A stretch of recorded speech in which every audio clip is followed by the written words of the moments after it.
everybody, and welcome back to Cast Album Chat with Tyler. Happy Pride Month to everyone. I'm so sorry that I haven't done a Pride video yet. We're almost halfway through Pride Month, and I thought it was about time that I chose some of my favorite show tunes. I wasn't exactly sure how to go about this video, which is kind of why it's taken me a little while to record one. And I didn't know if I wanted to talk about whole shows and the recordings, or specific recordings, or specific songs. So I kind of did a mix of all of the above. So today we are going to talk about some of my favorite show tunes from some of my favorite recordings that belong to LGBTQIA plus community members.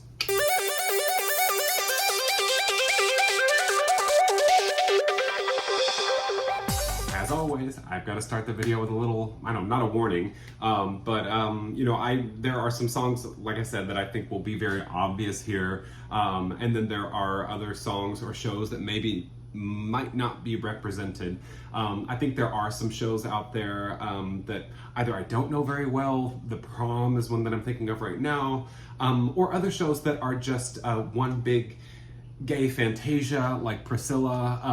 I decided not to include Priscilla either, just because most, if not all, of the songs are from other artists and not really written for the piece.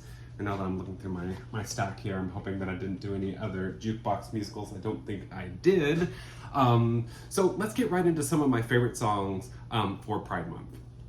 For most people that have seen Cabaret, they would notice that it is a very queer musical. I don't really know if there's any other way that I can put it. Sexuality, especially in later productions, is so upfront. It wears its sexuality on its sleeve, and it's gotten more so over the life of the musical. When the musical premiered in 1960, I want to say 1966 possibly, people were not as open about queer sexuality. So while you had characters, the MC, for example, is, I guess queer is the best word that I could use. Very gender bent, not gender fluid, but there should always probably have been a question about the sexuality of this human being. But later on in the 80s, in 1987, when it was revived on Broadway, Cliff actually, much like Christopher Isherwood, who wrote the original stories on which the piece was based, was introduced as a bisexual man. And actually bisexuals are not as common in musical theater, so hopefully I will represent them well in this video. But even then, in the 1987 revival, there was a song added that took place of his big song in the 60s version. The original was Why Should I Wake Up? The next one was Don't Go, which basically alluded to the fact that Sally was the only girl for him. Didn't really quite come out and say it in the song itself, but in the script, yes, it was made very clear that Cliff is a bisexual man. Fast forward to 1998, and probably all productions since, Cliff is very much out loud bisexual man, no way to miss it. But interestingly enough, he does not have a song anymore. They cut out a few numbers, not just for Cliff, but Herr Schultz has lost his Mieskeit, and very, very rarely is the telephone song performed, sadly. It's wonderful. So in the newer productions, he doesn't really have a song. And so that's why I'm getting to this recording here. Sorry for blabbering on. This is the London Revival recording. I want to say it's from 2008, 2009. I'll have to find it on here. This was the second show I ever saw in the West End, and I'm very glad I saw this production because it has a little piece of music in the middle of it. On the CD, it's called Transition. And you kind of start to hear the music as in so you think it's going to be a reprise of Willkommen, and then you start to hear some other interpolations there of other melodies. So it kind of tricks you, it fakes you out a couple of times in thinking what song is going to be sung. And actually the first thing that is sung, and I believe it's Cliff that starts singing this. On the CD it says Bobby, Cliff, and the band, but I believe it's Cliff, then Bobby sings the second part, and then of course the band is playing throughout the whole thing. So he starts to sing Why Should I Wake Up? Which is a beautiful song that has been missing from the show for a very long time. And it is then taken over by I Don't Care Much, sung by Bobby. The interesting thing about this is that during this transition, if I remember correctly, it was very cinematic. A lot of things were kind of crossfading on stage, coming in and out. And I just remember this is more of a celebration of queerness than I had ever seen in cabaret. There's a lot of the outlandish queerness, but this was more introspective. You have 2 solo numbers from 2 of the male characters. And so I thought it was a really beautiful moment, and the orchestrations on this thing are stunning. The recording itself, maybe hit or miss for some people. This design is a little clip art for my taste. But if you can find this recording, that transition number here on, let's see, my eyes are bad and I can't see this. Okay, number 8, track number 8 on the sucker is fantastic. So if you can find this London Revival recording on Cabaret, it's worth it just for that number. Next show and song and recording up to bat here is A Chorus Line. This is a show that really, in and of its individual solo numbers, there's not a lot of queer representation, but of course there are many gay characters that talk about their sexuality very openly. And of course this was very groundbreaking in the 70s, so hats off to them. But as we know about cast recordings back in the day, they were only available on vinyl, maybe 8-track, then going into cassette, but there still was not as much space to put all the songs in a show. So something that really suffered, or a part of the show that really suffered, I think, from A Chorus Line is the montage. And that encompasses actually quite a bit. The beginning of the montage, nothing, some middle ground in the montage, give me the ball, and then kind of to the finale. It's a very, very long piece of music and dance. But I was happy that the Malaga cast recording actually recorded that in its entirety. I will say Antonio Banderas's production company and then the theater, the Teatro Soho in Malaga, are killing it down there. They also have a couple of productions coming out this year that I hope to get recordings, mostly because they keep with the original feeling and orchestration of the show as it was written. So this is, of course, other than being in Spanish, a very, very true to the source recording of the show. Luckily, we get the full montage here. It's montage 1, Hello 12, montage 2, Nothing, montage 3, Mother, and then montage 4 is Give Me the Ball. So we get all of that. And then, within those, these montage sequences, we get a lot of history, just little snippets of history of what's happened in some of the dancers' lives. And of course, many of the male dancers specifically are gay men. And so you get to hear them sing about it on this specific recording. So definitely find this one. I think it is streaming as well, but this is the Malaga cast recording from Spain of A Chorus Line. I've already spoken about the next show and recording and probably artist in another video, I know, but I couldn't pass this one by.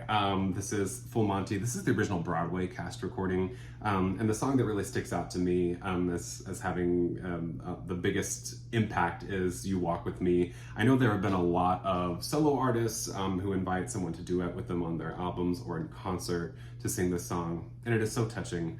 In a setting that I don't think it generally is shown. One of the characters' mothers has passed away, and then his future partner, who he's romantically involved with at this moment in the show, really steps up and says that I'm with you. And, really showing that, when we're talking about what I like to call the rainbow community, I'm very terrible about leaving out letters in our LGBTQIA plus community, but really in our rainbow community, of course, what holds us together is sexuality or sexual identity.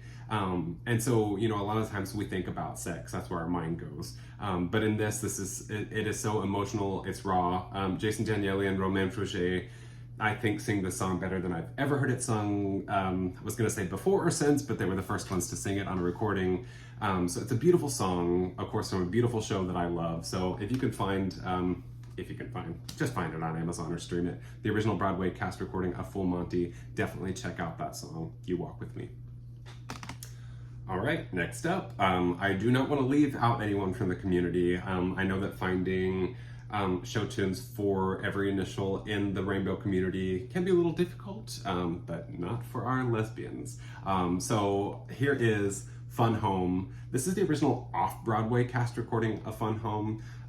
They did release the Broadway recording as well. Thank you so much. There were just slight tweaks in there, and actually the Broadway recording is mostly the off-Broadway cast recording with one or two songs, maybe taking the place of some older things that had been cut and then put back into the show. But this show, honestly, I really couldn't pick just one song from the show, and I wish I knew this show a little bit better. I do have the graphic novel down here in my book collection as well. It's a phenomenally touching piece, and it really kind of goes where we haven't gone before in musical theater.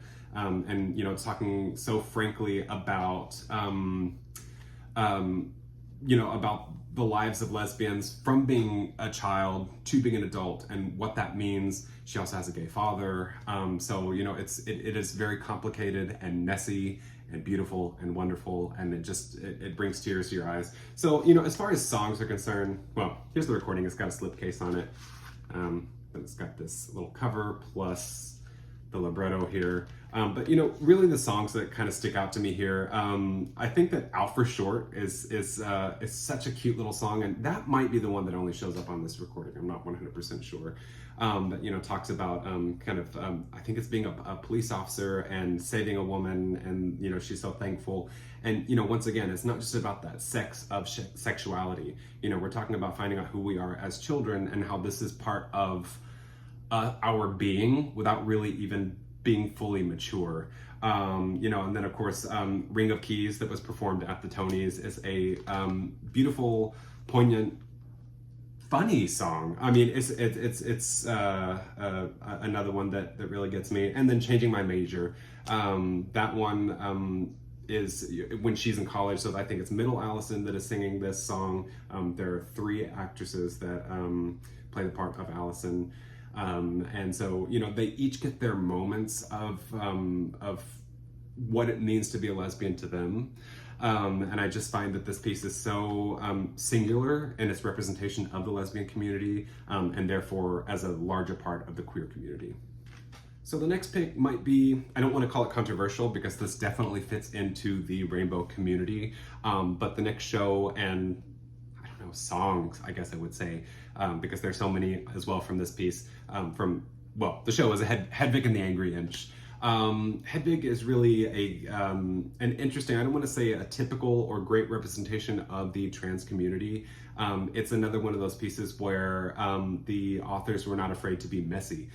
Just because you have a queer character in a show does not mean they have to be a superhero and do everything right. This shows the ups and downs, the flaws and the beauty of this character. And so the recording that I chose to listen to these songs is the original Australian cast recording. This is not knocking the original off-Broadway cast recording, or this is one of the only times you're ever going to hear me say this, the fantastic film soundtrack. It is so good. I love the film soundtrack. It's why I went to college. Where I went to college, I had to go see the film. It was playing at a theater. This musical changed my life. It's just interesting that you have two queer writers that came together to create this character, create the music, create the script, and then, have this character that is almost, initially kind of forced into being a trans person by the situation in their life. And not only coming to terms with what happened, but coming to terms with who they are. So Hedwig is such a complicated character. And of course, the whole score, this is one of the CDs that I could listen to from top to bottom. I don't have to skip any tracks. It is one of my favorite theatrical scores ever.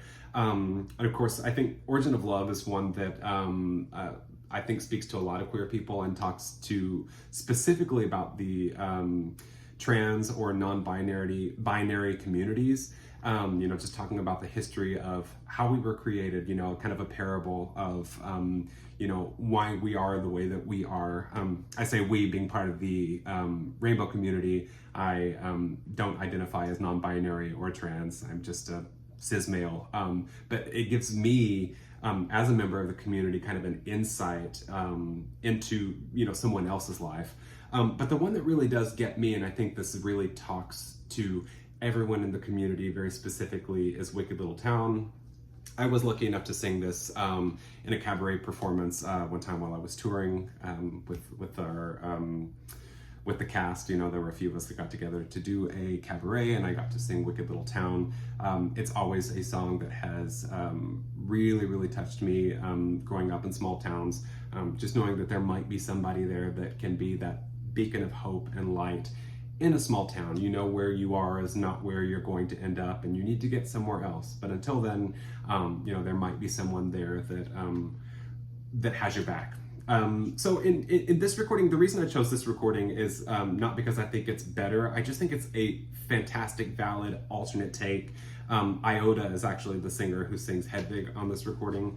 Really cool packaging, even though it is Digipack, which everybody knows I hate. But it's not one of those recordings where you say, oh, well, they listened to the original recording, they have the inflection from John Cameron Mitchell. Definitely not. Iota has their own take on the role, and it is absolutely beautiful. This one's not hard to find. You can find it on eBay for sure. That's where I found my copy. Definitely check it out. I think it could be streaming as well. You will not be sorry you found the original Australian cast recording of Hedwig and the Angry Inch.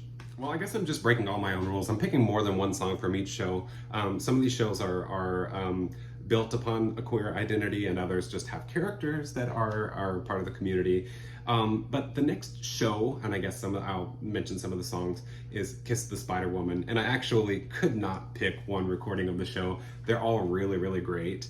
And so I don't really know where to go with this one. I could just show them all to you. But this is the original London cast recording. And of course, the character that I'm speaking about is Molina. Has a lot of great songs. Brent Carver, great Brent Carver, singing the role, originated the role, I believe in Toronto, then went to London, came back to Broadway. And so, the songs, I think there are a lot of songs like She's a Woman, jumps out at a lot of people because it's very on the nose about what it is. But then we also have Mama It's Me, and then that brings up not only just your queer identity, but your queer identity and how that fits into your own family and how other generations see you as a queer person, and that is always very touching. So Brent Carver is the singer on the original London cast recording. I know I've spoken about the Broadway recording before, and it is a replacement recording. This was the one with Vanessa Williams, and in this case it's Howard McGillen that sings the role. Still got the price tag on there, but I listened to this one quite a bit, and it's a bit more extended. You get more music on this recording. He has such a nice, Howard McGillen has a nice velvety, buttery voice. So getting into any of those songs is great. And also the other one that I forgot to mention here is Dressing Them Up. A lot of the times we get very defensive about what it is to be queer, and it is so it's so layered, and sometimes camp is part of that. And I think that his obsession with fashion and a fashion world that accepts him to a certain extent for the time period of the show, and that he can live in that fantasy of the fashion world, I think is really, really special. Of course, here we have the Viennese cast recording that looks very similar to the London recording. Günther Mokesh, I believe. Yes, Günther Mokesh sings the role on this. Has a very different take on the role, but I think he's quite fantastic as well. This is probably the one I listen to the most. Then we have the Argentinian cast recording with Aníbal Silveira. Has a very, very different sound as well. This recording is maybe a little bare bones because the orchestra's a bit smaller, but you have not lived until you have heard Valeria Lynch sing the title role. You will not be sorry. I don't know if this is streaming anywhere, but I bet you could find some clips of it online. But yeah, she's fantastic as well. And then there are two more official recordings, as far as I know, from Hungary. I only happen to have one, and the covers are very similar to each other. It doesn't look like anything special. But super props to this company, and especially Attila Bardossi, who sings Molina on this recording. I'll put down at the bottom who sings the role of Molina on the other recording. It's from the same production, the same theater. They just did 2 cast recordings with the rotating casts that they had. And then this kind of rolls into my next recording here, but I do want to give a huge shout out to the Hungarian company of the show. This recording is from 2000, I don't know if I got the year on here, it's probably on here somewhere. I would say 2003, but I'll put down a correction at the bottom if that is not correct. But I just know that the political atmosphere in Hungary, especially towards the LGBTQIA community, it's very difficult there, I think. As I was talking about on another video, the Madás Színház is doing Tutsi, but they cannot seemingly put any pictures out there of the character of Tutsi, the man, in drag. So I think that having queer characters in a show and treating them like human beings and seriously is to be applauded. So thank you so much for not only having 1 cast recording, but 2 cast recordings. And if anybody can find the other recording, please let me know, because I've been looking for it for a very long time. As I said, kind of transitioning into the next show, recording, and song, the producers, of course, Keep It Gay. What else can you say? It's a celebration, it's camp, it's wonderful. I played the role of Roger Debris many, many years ago in community theater, loved every second of it. It's just such a plum role. And the recording that I chose, even though I think that all of the Roger Debris that I've heard on recordings are fantastic, but once again I chose the Hungarian cast recording, this time from the Madás Színház. Just because of the climate there in Hungary. Of course, this was also probably about this is from 2006, so almost 20 years ago. And it has only gotten more difficult for the queer community there. So huge, huge, huge shout out to this theater for doing this show. And especially not only with the gay subject matter, but also with the Nazi subject matter. I think it was a hard sell in Central and Eastern Europe. But they did it, and I think that they did it really well. So if you can find this recording, this is the 2006 Budapest cast recording of the producers. Moving right along, I know I have spoken about a lot of gay male characters, but I think this one, and this is a lovely coded character, she is coded as a lesbian, although we never hear the words come out of her mouth. And this goes back, I think, to the original source material. Of course, I'm talking about Rebecca, Mrs. Danvers, the housekeeper. Going back to the Daphne du Maurier novella or novel. I don't know how long it is. I've never read it before. I don't know exactly how coded she is in the original, but if you definitely watch the Hitchcock film, I think it's pretty clear. And I think in the musical they don't really jump on it as hard maybe as they could, but the recording I chose anyway is the Stuttgart recording from Germany. This is also a replacement album. I believe that the Ich and Mr. I call him Mr. De Winters because she's Mrs. De Winters, Maxen de Winter, I think are replacement actors, but of course you have the good old Pia doing Mrs. Danvers. She originated the role in Germany, and I can't help but think that it was written for her. Her voice is so fantastic. And there are a few songs, it is her relationship with Rebecca, just really, I don't even want to say it borders on obsessive. It is 100% obsessive. Of course she sings the song Rebecca a few times, but the one that always sticks out to me is the one from the, I don't want to say the very beginning, but one of her first songs, I think it's her first solo number, is Sie ergibt sich nicht. So she never gives up. She's just talking about the strength and, how she feels that she's talking about the orchids and how they appear like they're dead, but then they flourish, and how this love and this obsession for Rebecca, the original Mrs. De Winter, still is alive after her death. So this is a lovely little coded queer lesbian villain. Once again, I don't think that all queer characters need to be squeaky clean, and I love Mrs. Danvers for that. Yes, I did say that some of these choices were going to be unexpected and strange and off the wall, but this is not one of them. This is kind of textbook, but when I say textbook, it should also be included in the textbook of queer musical theater history. Of course, it's Rent. And how do you pick a recording of Rent to say which one represents the community best? It's kind of impossible. So I just chose the Swedish cast recording for fun. I haven't spoken about this one before, and the arrangements are quite different from other recordings. This was done by the Gothenburg Opera, Gothenburg Opera, and I don't know which one came first. This production in Stockholm actually might have come first, and then went to the Gothenburg Opera. Don't remember which order they came in. But because of that, they had a lot of room to play around with the arrangements. Don't worry, it's not operatically sung or anything. But I'll Cover You on this album. Actually, both versions of it are very touching.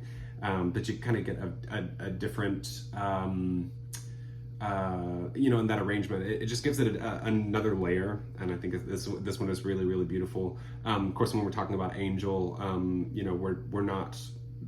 And I don't know that they really ever specifically talk about it in the show, but they do kind of touch on pronouns, gender identity, that they call Angel her, and there are times in the show where they are male presenting or she is male presenting.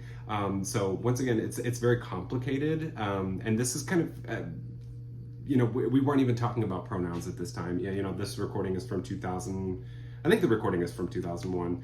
So, at that time, 23 years ago, we weren't speaking about pronouns. And especially in foreign languages, I don't know how that was translated. But if you can find this recording, I definitely wanted to talk about this one, because this is one that I used to listen to in college, and I really, really loved it. And I know my friends loved it too. So yeah, if you can find the Stockholm and Gothenburg Swedish cast recording of Rent, it is a very good representation of the show, and gives you, a different perspective into all of the queer characters. We have gay characters, lesbian characters, trans characters, and it is such a wonderful representation of the community, and not representation only, but also celebration. So find this one if you can.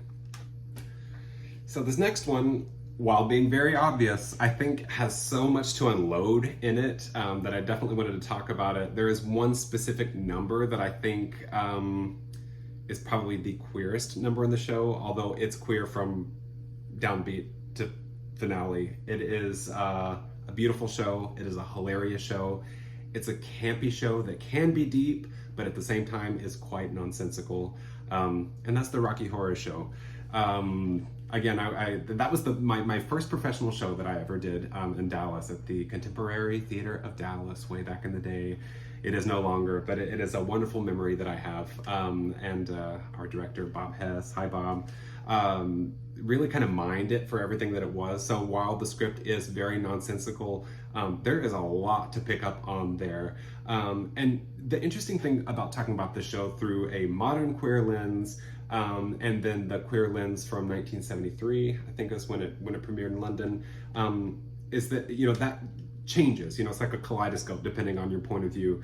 The author Richard O'Brien, I don't know if they've ever kind of fully addressed or defined their sexuality or their sexual identity, or their gender identity. And judging from the whole piece, I don't think that they really care. And it's none of our business. And that's the beautiful thing about it. So of course, writing the anthem, Sweet Transvestite, it's even a word that we don't use anymore, transvestite, but it just makes you think about where we've come from, and can we still use these words? Can you use the F word? Can you say queer? Can you use the word transvestite either in a serious manner or a joking manner? So there's a lot to unpack with the show, and that's why I think it is still relevant to this very day. The recording I chose, I did speak about in one of my last few videos, and like I said, the less said about Gary Glitter, the better, but this is the CD version of the New Zealand tour of Rocky Horror Show. It's actually a double. This is the revival in, I think, 1995. This is the original touring version in 1978. And while I don't want to give too much time to Gary Glitter because of his history, he is a very problematic person. He's one of my favorite Franks. Of course, you can't get past Tim Curry. Tim Curry's great, but I wanted to mention another recording since everybody has seen the movie or heard the Roxy album or heard the London album. So I think it's worth having a different perspective. The track that jumps out to me as loving this person's interpretation is actually "I'm Going Home." Once again, it borders on the camp. But it's so campy that it almost takes itself seriously, and I think it's beautiful. And he does not copy Tim Curry, which I think is super important when taking on the role of Frank, is that you do your own thing with it. Because like I said, the show's a kaleidoscope, and it changes depending on where you see the show, when you see the show, what you're going through, and what the community is going through as well. We have a lot of characters in the show where sexuality is, and not just talking about sexual, how do I want to put it? Not just sexual orientation, but sometimes sexual preference. When we're talking about Janet, I don't like men with too many muscles. But what does she do with Rocky later? Brad is going to marry Janet, and then what does he do later on with Frank? And then you have Frank and Columbia and Magenta and Riff Raff, and it's just a mishmash of sexuality in the best possible way. And it is the queerest show you will ever see or listen to. So you can find this recording, definitely find it. It is actually quite hard to find both on CD. There was a 1 CD version of this with just the regular cover here. Actually, it's the cover of the vinyl. It's not this red background. But if you can find it in any way, shape, or form, definitely check it out. But as a secondary, what I listen to probably just as much as this album is the original Los Angeles Roxy cast recording. Can't beat the cast. I think they're fantastic. And if you can't find that recording for some reason, just go watch the movie. Okay, this next one might be a little unexpected. Not because I haven't spoken about this show about 10,000 times. I'm starting to think that this is kind of a themed channel from the amount of times that I talk about this show, but that is not the case. But yeah, Starlight Express. And I know that there are some people out there thinking, what does a children's musical about trains have to do with the queer community? One word, and one word alone: Electra. Let me take you back to probably about 1994. As a young kid, went to Las Vegas, and I was, I don't know how, well, I guess I could do the math. I'm not going to tell you because I have a milestone birthday coming up this year, but I was a pre-adolescent, and I just remember Electra from the very beginning. Flamboyant, really the star of the show for me. And I think, they split up the auditorium into different cheering sections. So, every train, every engine would kind of have their cheering section. I wasn't worried who we were assigned to. I think we were assigned to Greaseball. I couldn't care any less about Greaseball. I wanted Electra to win the race, even though Electra was the bad guy. Or I guess you could say the bad boy. So Electra's song, AC/DC, is kind of just a bisexual anthem as far as train musicals are concerned. It's interesting. I know that there are other characters that race with both males and females, and there's not really much of a commentary made out of that. But I don't think that there's any doubt in what Richard Stilgoe and Andrew Lloyd Webber were writing with this number. So yeah, AC/DC is the song I'm talking about from Electra. And the recording that I chose was the 1992 revisal. The reason I call it a revisal, not a revival, is that it was the original London production. They just kind of shut it down, I think, for a short amount of time, retooled a lot of it, and then came up with this version. So if you'll notice from the 1984 recording, if you listen to that one, and then listen to the 1992 recording, night and day. They are so different. The structure of the show is different, but Electra is still cool in all of them.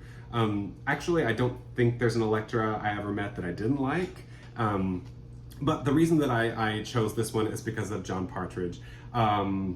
He has the most fully intended, electric version of this song, I mean, just stream it. I can't put any clips online because this one is easily streamable. You can thank me later.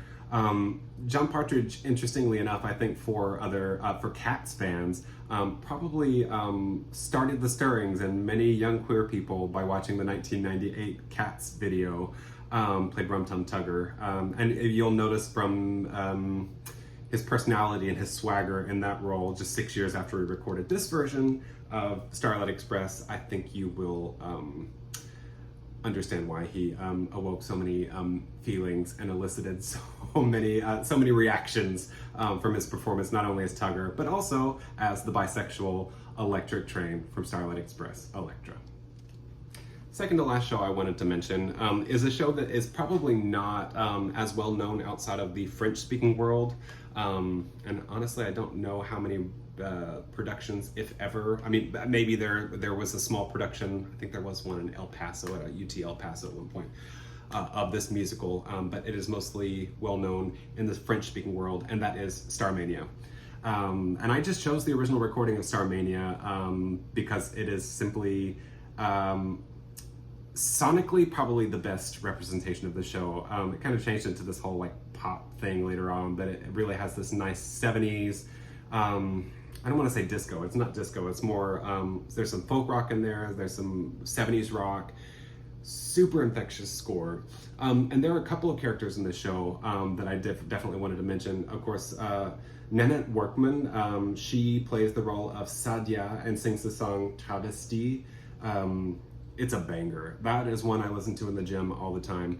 And you know, while I haven't seen the show, and I think that maybe the characters' gender expression or sexuality might be slightly different in each production, of course, she is a biological woman that I believe fools people into thinking that she's a transvestite. So that she is a man dressed up as a woman. And the whole song is, you know, like, you'll never guess that that you're actually not speaking to a woman, you're speaking with a man dressed up as a woman. So it's got a lot of layers to it. Nanette Workman, she's American, but I don't know exactly how she got involved with this piece, but she has a voice unlike any you have ever heard. And I think that's why I chose this recording, because this is the best recording she has of that song. She was also in the live production, and she sounds fantastic on that one as well, but this is just so polished.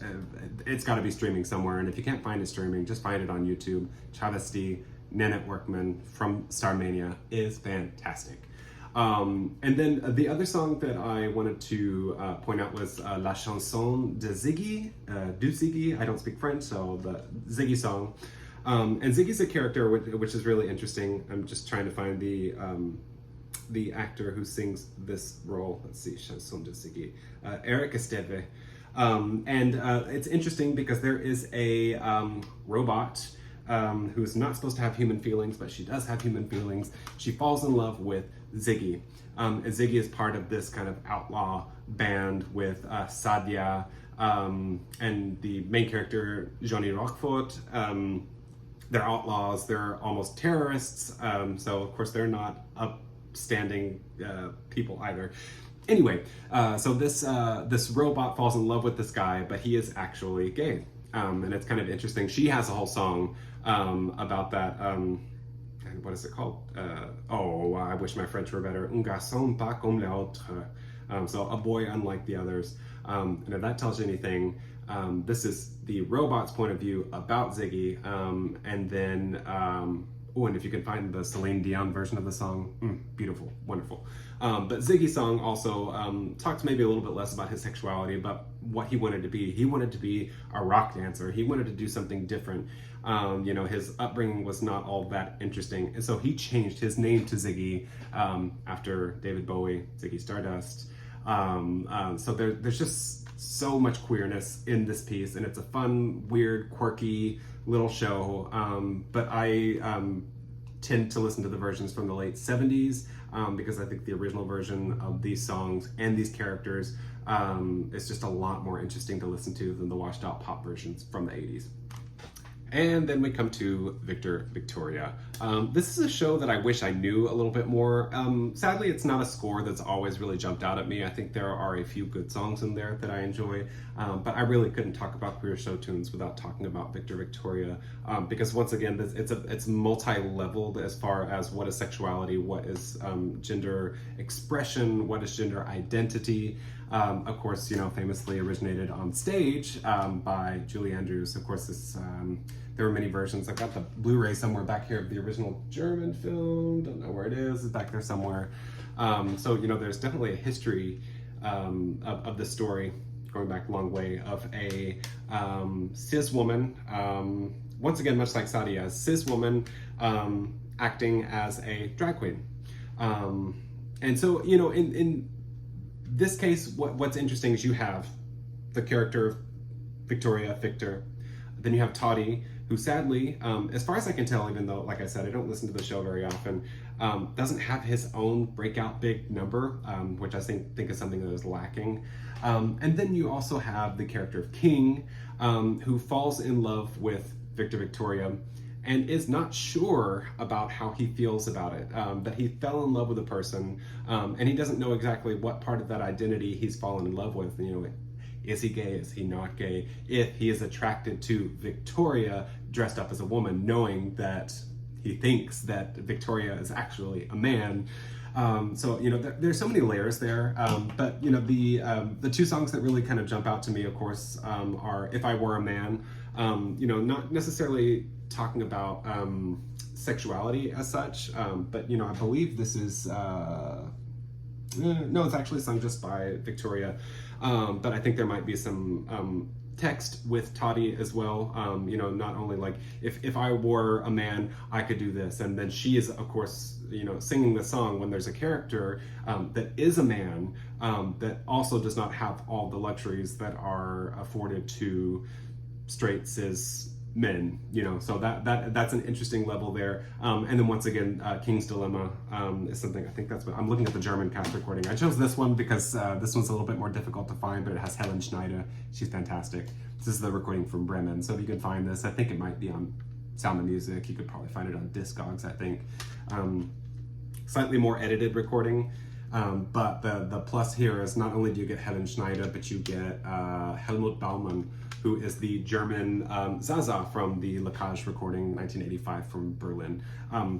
Going back to King's Dilemma, I think the song is called King's Dilemma on both of them, both in English and in German. I've got the Broadway recording here, Mexican recording down here somewhere. And that song is about a character, kind of questioning, like, what am I attracted to? Am I attracted to the physical part of this person, their personality, their star power, whatever it happens to be? So while it is kind of a fluff piece, it really does make you think about what is sexuality, and then the different layers of the rainbow community. And of course, I wanted to end up with a special mention to La Cage aux Folles. I already did a video years ago on La Cage aux Folles, so please go back and look at that video. I talk about every single cast recording from the show. And I don't think there have been any new recordings that have come out of La Cage aux Folles since, unfortunately, but there are a number of great recordings. My go-to is the Australian cast recording of La Cage aux Folles, that you have John Ewing and Keith Michel singing the lead roles there. I kind of wanted to mention this in the list because I don't know that I really got as in-depth when I was doing the video because I was rushing through all the different recordings. But of course you get anthems. I mean, we have I Am What I Am, and you've never heard it sung so electrically than by John Ewing. So definitely find that. Mascara, about transforming into someone that you want to be as you see yourself, to make yourself happier, and you get the confidence from this person that you created.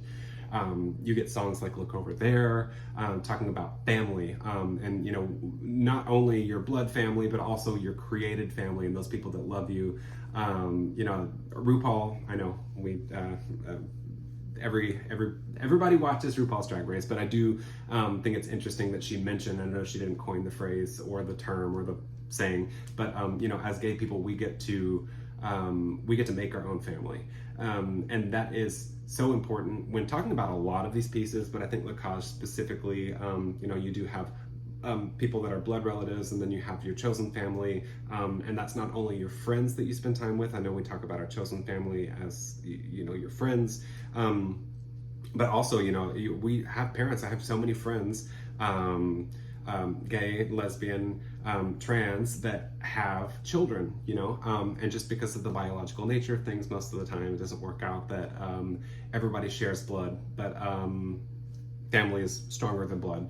So, as far as Lacoste recordings are concerned, you can't go wrong with any of them, I don't think. Find the Australian recording. It has been remastered and is now streaming. Even though it never made it to CD, it is now streaming. So find it on Spotify or on, I listen to Apple Music. So definitely find it there. So that's all I got for now. I know I mentioned a lot of shows that were very obvious. I think some other shows were not as obvious. But in doing this video, I hope that, number one, just to give a little bit of representation out there. I think we all like to see ourselves represented in anything, on TV, on stage, in songs. And so, I just wanted to point out that representation that is there in the musical theater world. I also hope that I introduce you to some new recordings, either new musical. I think a lot of people might not know Starmania, or just specific recordings of shows that you have not, didn't know they were out there.